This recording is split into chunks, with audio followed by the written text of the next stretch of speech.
안녕하십니까 SS서브 시청자 여러분. 네, 오랜만에 찾아뵙는 저는 네오테크의 이준명, 홍준영 연구원입니다. 네, 벨로스터 N 그 순정 댐퍼 테스트 편을 1편에서 함께 했는데요.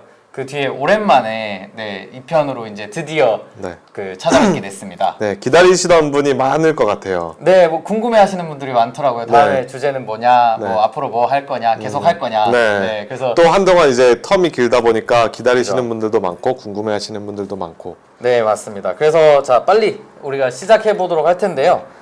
일단 네오테크 온라인 연구소 그 2편은요, 스프링에 관한 주제입니다. 여기 이제 많이 스프링이 있어서 아마 짐작을 하셨을 텐데요. 그 주제는 스프링이고, 이 스프링을 가지고 여러 편에 저희가 지금 한 7편에 걸쳐서 2-1편, 2-2편 이렇게 해서 2편에서는 자동차용 스프링에 대해서 쭉 알아보는 시간을 가질 건데요. 일단 총 7개의 영상 내에 어떤 내용을 담을 거냐면요. 스프링은 무엇이고 어떻게 만들어지고 형상은 어떻고 스프링에 관련된 용어는 이런 게 있다라는 그런 기본적인 개요부터 시작해서 스프링 레이트가 어떤 걸 의미하냐, 우리가 스프링 상수에 대해서 많이 얘기하는데 이걸 어떻게 구하고 그걸 어떻게 활용을 하는지, 그리고 내 차에 맞는 스프링을 고르는 방법에 대해서도 설명을 해줄 겁니다. 굉장히 많이 궁금해하실 것 같아요. 그 이 부분이, 스프링 네, 레이트가 어떻게 결정되고 네네. 내 차에 맞는 스프링 레이트는 몇 킬로인지. 네, 그렇죠. 그리고 이제 스프링에 대한 오해들을 좀 풀어주기 위해서 그쵸. 가장 많이 좀 잘못 사용되고 있는 텐더 스프링, 그리고 뭐 헬퍼 스프링이라고 하기도 하고, 그리고 스프링 프리로드가 굉장히 이제 이슈가 많이 얘기가 많죠. 네, 그래서 이런 거에 대한 거를 저희가 그냥 경험에 의해서라기보다는 수치적으로 기본적인 아주 기초 계산식에 의해서 설명을 해드릴 게 2편의 내용이고, 저희가 그거를 7편에 걸쳐서 얘기를 해드리도록 하겠습니다. 2-1편에서는 스프링은 무엇인지, 스프링은 어떻게 만들어지는지, 그리고 스프링의 형상에는 어떤 종류가 있으며 관련 용어, 그리고 마지막으로 스프링 웨이트라고 많이 하시는데 웨이트 아닙니다. 아니죠. 네, 웨이트 아니에요. 웨이트라고 웨이트 정말 무게고요. 많이 하시는데 스프링 레이트 계산하는 법까지 2-1편에서 다루도록 하고 이제 시작을 하도록 하겠습니다. 네, 일단 자동차의 그 서스펜션 구성을 보면은 지금 화면에 보시는 것처럼 이제 댐퍼, 그리고 스프링, 스테빌라이저 이외에 하부 이제 링크들로 구성이 되어 있거든요. 그 중에서 오늘은 이제 스프링에 대해서 좀 더 구체적으로 알아보는 시간을 갖도록 하겠습니다. 일단 스프링이라는 거는 재료 자체가 가진 탄성과 반발력, 그리고 형상을 활용해서 에너지를 흡수하는 기계 요소라고 보시면 됩니다. 그래서 형상에 따라서 이제 목적에 따라서 압축 코일 스프링, 인장 코일 스프링, 뭐 판 스프링, 토션 스프링, 이런 여러 가지 종류가 있는데 저희 같은 경우에는 이제 자동차에 많이 쓰이는 압축 코일 스프링을 위주로 설명을 드리도록 하겠습니다.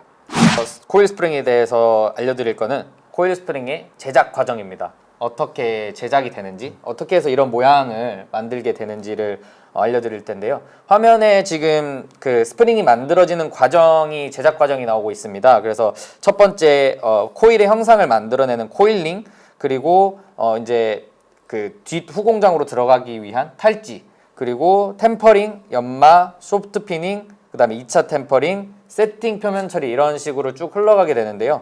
이 중에서 뭐 다 이거를 알아야 될 필요는 없어요. 이걸 왜 하냐면 이제 스프링을 단순히 이런 스프링을 만드는데 우리가 짧은 시간 안에 사실 만들 수 있을 것 같은데 사실 그렇지 않아요. 그냥 이렇게 쭉 뽑아내고 도색하면 끝나는 것 같은데, 그렇죠. 그게 아닌 거죠. 그래서 조금 관심이 있으신 분들은 이 중에서, 이 과정 중에서 제가 좀 알아보시기를 추천드리는 것들이 코일링. 코일이 나오는 과정은 보면은 조금 신기해요. 이렇게 그 스프링 소재를 쭉 뽑아내면서 지그들이 이렇게 잡고 있는 방향으로 쭉 감겨서 나오게 되는데 그 뽑아지는 걸 처음 보면 좀 신기하거든요. 그리고 좀 기능적으로 중요한 템퍼링이라든지 이제 소재의 특성을 결정을 하는 겁니다. 변형을 좀 시켜주는 거죠. 더 단단하고 내구성이 좋게. 그리고 쇼트 피닝이라든지 그리고 이 스프링이 만들어 놓는다고 이게 탄선형을 그대로 가지는 건 아니고요. 템퍼링과 그 다음에 세팅 과정을 거쳐야 얘가 그 자기의 탄성력을 이제 발휘할 수 있는 상태가 되거든요. 그렇지 않으면은 변형이 쉽게 옵니다. 영구 변형을 방지하기 위한 그런 세팅 과정이 있고 그 후에 마지막으로 이제 표면 처리가 되죠. 그래서 예를 들어서 이제 스프링 하나를 만든다면 기본적으로 거의 그냥 천천히 이렇게 흘렀을 때 한 달 가까이 걸린다고 봐야 돼요. 하나를 만드는데요. 네, 하나를 만들든 사실 뭐 100개를 만들든 비슷한 그 공정의 시간이 그렇죠. 공정의 시간이 이 많은 공정을 한 군데서 다 하는 공장은 국내에서 몇 개 없기 때문에 네, 이런 이제 외주로 왔다 갔다 하는 시간까지 더하면은 상당히 긴 시간이 걸리는 것들이 이러한 제작 과정을 거치기 때문에 그렇습니다. 일단 스프링의 형상에 따라서 종류가 여러 가지로 나눠지는데요. 지금 화면 요 앞쪽에 보시는 것처럼 일자 형태의 일자 스프링, 네, 일자 스프링. 네, 그리고 이런 스프링처럼 약간 항아리를 닮았죠? 이게 안 보이나? 영상에서는 네, 네. 더 잘 보이실 거예요. 항아리를 닮은 이제 배럴형 스프링, 그리고 한쪽은 직경이 크고 한쪽은 작아지는, 점점 작아지는. 네, 점점 작아지는 이제 테이퍼 스프링이 있고, 그리고 일반 이제 순정차에 많이 들어가는 이렇게 한쪽으로 휘어져 있는 스트런용 스프링이 있습니다. 스트런용 스프링 같은 경우에는 우리가 자동차가 작동하는 거를 보면 마운트가 이쪽에 있고 바퀴가 이렇게 있을 때 얘가 이렇게 하면 차체 안쪽이 이쪽에 있다고 가정을 할게요. 그러면 힘이 이쪽으로 받게 돼 있어요. 그래서 이쪽으로 힘이 오는 거를 잘 보정을 해서 스프링이 작동을 하기 위해서 이렇게 휘어져 있는 형상을 하고 있다고 생각을 하시면 되겠습니다. 화면에 지금 스프링의 형상과 그리고 기호들이 나열이 되고 있는데요. 이 11가지의 용어 중에 사실 중요한 거는 재료의 경 뭐 이런 것도 다 중요하지만 이런 거는 대충 읽어보시면 아실 수 있고 얼마만큼의 첫 코일과 양쪽 끝 코일을 없앤 이제 유효 권수와 그리고 다 압축을 했을 때의 길이를 뜻하는 그 밀착고 블락 하이트 그리고 스프링의 길이인 자유장과 그 다음에 이번 편의 하이라이트인 스프링 정수 네, 이 정도만 기억을 해주시고 스프링 정수에 대해서 설명하는 것으로 넘어가도록 하겠습니다. 스프링에 대해서 계산을 해야 될 게 코일의 전개장 그리고 단량, 뭐 스프링 상수 이런 여러 가지가 있습니다. 근데 그 중에서 우리가 오늘 설명드릴 부분은 스프링 상수가 되겠습니다. 이 스프링 상수의 의미는 스프링 1mm를 움직일 때 얼마의 하중을 줘야 되느냐, 네, 스프링 1mm가 얼마의 하중을 버틸 수 있느냐가 스프링 상수의 의미입니다. 즉 1kg/mm다 이렇게 하면은 1mm 스프링을 움직이는데 7kg의 무게를 얹어야 그게 1mm 움직인다라는 뜻으로 쉽게 설명이 가능하고요. 이거를 계산을 하는 방법은 영상에 나와 있습니다. 근데 이게 조금 어렵게 느껴지실 거예요. 네, 영어도 있고 뭐 제곱, 네제곱도 있고 예, 뭐 이제 이게 글로 쓰면 쉽거든요. 네. 네, 그런데 이렇게 우리가 익숙하지 않은 말들이 나와 있는데 이 식을 가지고 어떤 거를 우리가 설명을 드릴 거냐가 중요한 것 같아요. 그래서 가장 식을 가지고 우리가 중요하게 다룰 부분이 이것도 굉장히 저가 많이 다른 분들한테 질문을 받는 건데 예를 들어서 이런 거죠. 스프링이 똑같이 8kg 스프링을 본인이 2개를 갖고 있는데 네. 굵기가 다르다 이거예요. 네, 2가지가. 굵기가 달라요. 그래서 보통 생각하기에 굵기가 굵으면 스프링 레이트가 높잖아요. 네. 그래서 이게 더 높은 거 아니에요? 라고 잘못 왔어요. 혹은 이거 잘못된 것 같아요. 라고 많이 물어보시거든요. 그런데 저희가 이 스프링 상수 구하는 식으로 오늘 말씀드릴 부분이 스프링의 굵기가 달라도 스프링 상수는 같을 수 있다. 그렇죠. 반대로 말하면 스프링의 굵기가 같아도 스프링 상수는 다를 수 있다라는 거예요.